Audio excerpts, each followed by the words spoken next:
Today, I give you 8 life hacks that I guarantee, if you follow these, will catapult you far ahead while at the same time accelerating your learning process. By the way, my name is Seth Keeping It Real. I generated 8 figures in online sales. I also lost everything and had to start over again. I know what it's like to be over $200,000 in debt. I also know what it's like to own a $50 million company.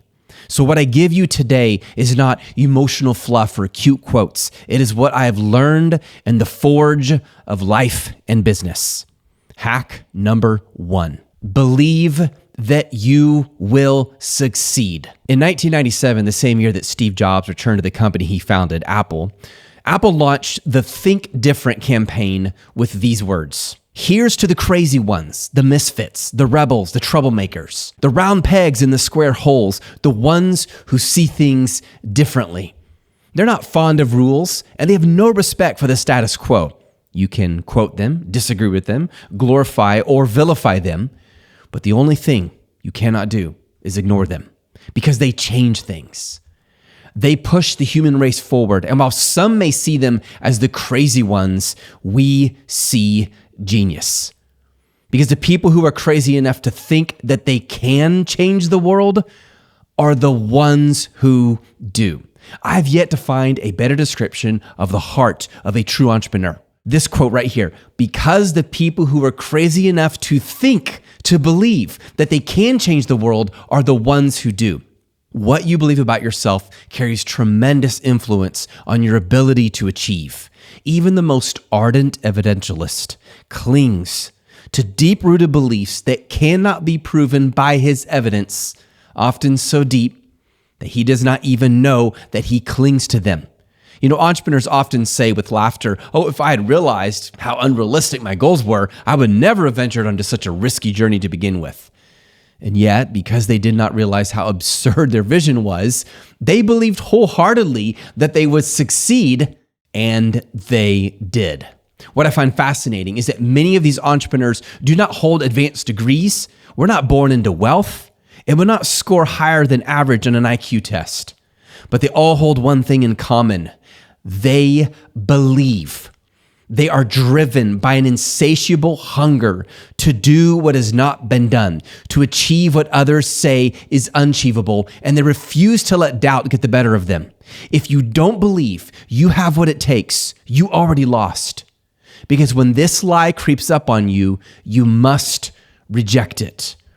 No one ever toppled Mount Everest who set out believing he wouldn't make it to the top. It is the belief that you can, and that belief will drive you even when your face is numb with cold. So don't get discouraged if you find yourself doubting. Back when I started, I doubted myself a lot. But as things only got worse in my corporate job, I had no choice but to do something about it. I had to believe. I had nowhere else to go. So I believed just one thing. I can double a single dime to $100,000. I only need to double it 20 times. And I had to re-believe my mission over and over and over again, because doubt sneaks up on you like a salivating Bengal tire, waiting for your moment of weakness. But without re-believing this hundreds of times, I never would have succeeded to meet my goal. And neither will you reach your goals if you yield to doubt. Your greatest threat will never be the economy, politicians, your spouse, your parents, what your boss said about you. Your greatest threat is doubting yourself. And many will doubt you. Others will mock you. Sometimes your closest friend or intimate lover will not believe in you. But you must not adopt their doubts as your own, because if you lose this, you lose the entire war.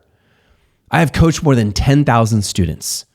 The successful ones, those who built their way into financial freedom, creating assets that pay them even when they are not working, they all had one thing in common. They chose to believe that they absolutely 100% can and will reach their goals. Now, this does not mean that they all reach their goals as soon as they thought they would. This does mean, however, that they refused to give up. And when the doubt came in, they battled it. They overcame it. This does not mean it was easy or that their family and friends always provided the support that they needed, but it didn't matter. They refused to quit. And they refused to quit because they believed. And that brings me to hack number 2. Embrace the challenge. How did Pranav reach 11 million in the last 12 months? How did Bakali reach 10 million in sales? How did Jesse become a 7-figure seller? How did Jonathan reach a point where he could travel with his family? How did Muhammad reach 530,000 in 30 days? How did Gao Kaffer do 14 million in 12 months? How did my former students, Paul and Linda, land their Love and Pebble product on Shark Tank? Beneath the surface of sales, business growth, freedom, family, travel are rejections, discouragements, loneliness, fatigue, failure, and tears.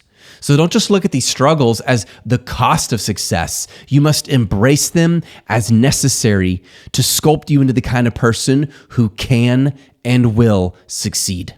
And that brings me to hack number 3. Master yourself. When you learn to master you, you have learned the greatest mastery. When you become an entrepreneur, you become your own boss. Fun to fantasize about, hard to execute. You now answer to you. No one is telling you when to build your business. No one is telling you which course topic to choose. No one is telling you when to get out of bed and start building your funnel.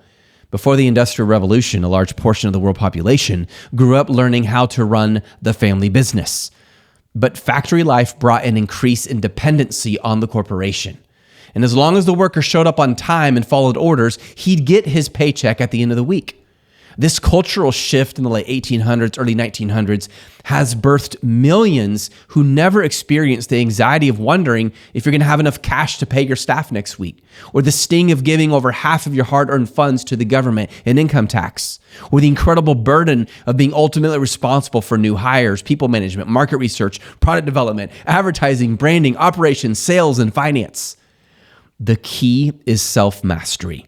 When you learn to master yourself, you become the kind of person who can have problems thrown into your face every hour, and you turn them into opportunities as you find solutions. As Leonardo da Vinci said, one can have no smaller or greater mastery than mastery of oneself. But be warned, if you're addicted to sugar, pornography, alcohol, video gaming, or any vice that you find yourself turning to when you feel sad or lonely or stressed, I suggest you get help now and start taking responsibility for your life. Otherwise, these habits will become kryptonite that will eventually take you and your business out at the knees. Because if you struggle with an addiction now, imagine what will happen when your stress levels triple.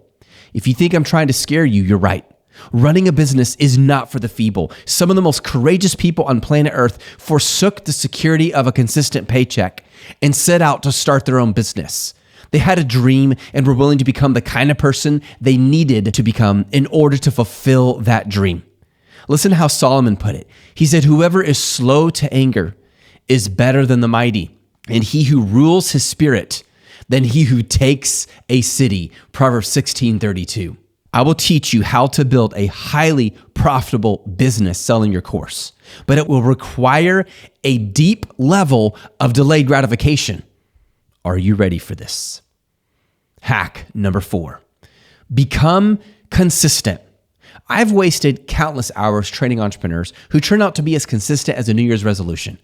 All heart but no discipline results in absolutely nothing. You must not only believe you have what it takes, but become a beast in consistency and then commit.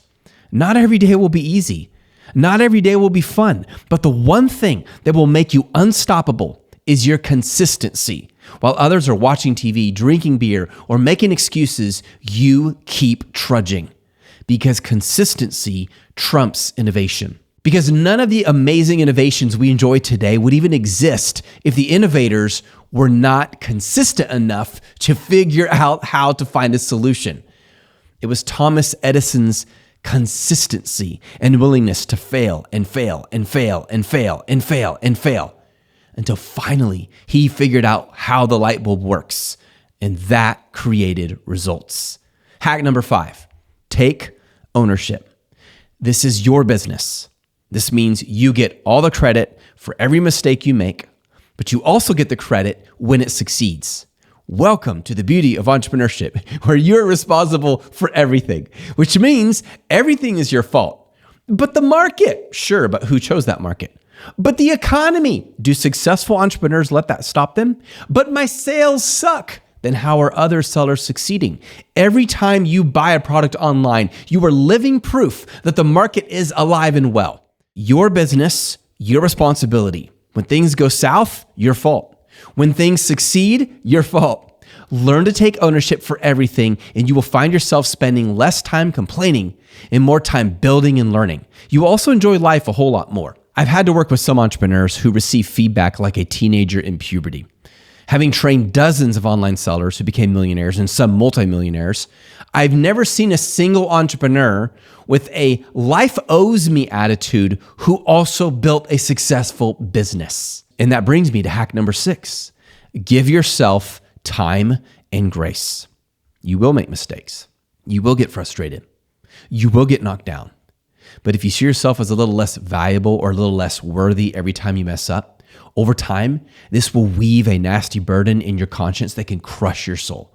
That's not sustainable, and it's only a matter of time before you give up, discouraged and despairing. King Solomon wrote, "For the righteous falls 7 times and rises again." Proverbs 24:16. What matters is not how hard or how often you fall, but if you will get up again. I met a woman who was literally devastated when her product failed. She decided it was her fault. True. But she also concluded that this means she's no good. Not true. And guess what? You can take ownership for your mistakes and at the same time know that you can and will succeed. Yes, take full responsibility for your failures, but do not let this morph into the lie that failing makes you a failure. I mean, imagine a full-grown adult who can't walk. What happened, you ask? Oh, I gave up as a toddler. What do you mean, you pry? Well, the first time I tried to walk, I fell, so I concluded that I'm not meant to walk. I wonder how many entrepreneurs came to the same conclusion about building an online business and consequently missed out on the biggest opportunity of their life. To move forward in the face of failure, you are going to have to show yourself some grace. Grace means unmerited favor, unearned kindness. I find my source of grace from the creator of the universe who loved me, who died for me, who befriended me even when I was a rebellious sinner. And because of his endless grace, I can turn my mistakes and failures into teachers to grow me and make me stronger. Accept today that you will fail many times along the way. I don't know a single successful human on planet Earth who didn't. The only question is, will you give yourself permission to learn from your mistakes? Hit the reset button, dust yourself off, and hit the path again harder than you did last time. What was the changing point in Jean Valjean's life from the play Les Miserables? Being in prison for 19 years for stealing a loaf of bread? No. Being branded with a yellow passport as a former convict and now not to be trusted? No. Being caught by police after stealing valuable silverware from the Bishop of Digne who showed him nothing but kindness? Still no. The change began when the bishop not only refused to accuse this man of his inexcusable crime, but gave Jean the silver he had stolen and added in some candlesticks for good measure. That changed him. That's grace. Will you show yourself the same? And that brings me to hack number 7. When the path gets difficult, remember your why. When I began my entrepreneurial journey, inspired by the words of Dave Ramsey, I grabbed a paint can and spray painted on the wall in front of my desk, "Live like no one else." And I didn't have enough room for the second half of that quote, "so that someday you can live like no one else." And maybe it was God's providence that I only had enough room to spray the first part of the quote, the part I was going to struggle with the most. And every time I sat at my desk to work on my business, this quote reminded me that if I wanted to live a different life than the average Joe, I had to start living that life today, not after I became wealthy. Before I could create wealth, I needed to become the kind of person who has the character and discipline necessary to create wealth. I asked each person in my family to give me a picture of themselves that they would want me to remember them by if I died. And I pieced each of these images into one collage, I framed it, and I put it on my desk.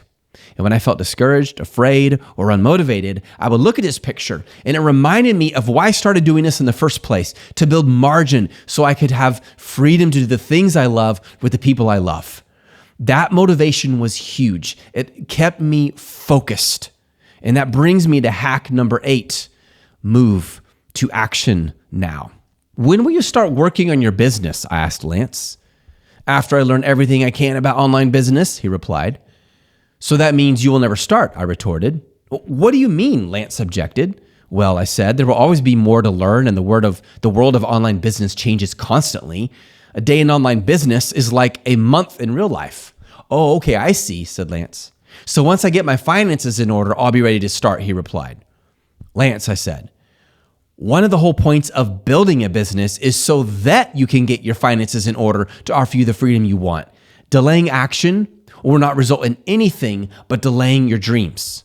Okay, fair enough, but there's one little problem, Lance said. What's that? I asked. I don't have enough time. I replied, I'd wager $100,000 you have more time than you think. How do successful people get so much done in a day? They account for every second. They read on the toilet. They listen to podcasts in the car. Instead of living by impulse and responding to every social media notification, they block out sacred moments to do nothing but build their business. Lance raised his eyebrows and said, that's intense. Yes, I said, in a life of purpose. Successful entrepreneurs are hyper-conscious of how they use this precious gift of time that once spent, you will never get back. I'll never forget doing a live stream on YouTube, and someone asked me, Seth, when is the best season to start selling online? And I replied, it's one word and has only 3 letters, now. Hold your breath until the perfect time to start, and you will be dead in minutes. For everything I've done that I'm proud of in my 47 years on this planet, do you know how many I waited for the perfect time to start? None. And when I did wait, I never ended up starting. When I married KK, a quarter of a century ago, literally, the timing was anything but perfect. We were young, dumb, horny, and broke. When I started selling online, the timing could not have been worse. I was working 10 to 12 hours a day for Apple and also carting drunk college students from bar to home for Uber and Lyft until 3 a.m. on weekends and some weekdays. There will always be a reason why later seems better than now. If you know this is what you want, if you don't start now, you probably never will. But Seth, I don't have enough money to buy inventory. Then build a course instead. No inventory required. But Seth, I need to wait until my spouse is on board. Listen, if you are the man, then be the man and start making decisions in that direction. Explain to your wife as you go. Gently lead her along and listen to her input. There's a lot you can do to prepare and move that direction, even if your spouse is not on board yet. But Seth, I don't know the first thing about starting an online business. Then keep watching these videos. Even if you set aside just 30 minutes a day to study online business and then another 60 minutes to start searching for your ideal market, your actions will motivate you 10 times more than I ever could. And even better, your path to growth will be like lightning compared to those who consume every video and every book and every blog under the sun about online business until they are so mentally constipated, they don't know how to take action. Lots of knowledge with no action is like eating with no exercise. It'll make you fat. It will not help you move. If you want results, you must do. I embraced this principle early on in my entrepreneurial journey. Move to action. Do not hesitate. Learn as you go. Make mistakes along the way. There is no better teacher in life than experience. Don't rain check your goals for the perfect timing because it will never come. Every day, you get to choose between the pain of discipline or the pain of regret. So let's go.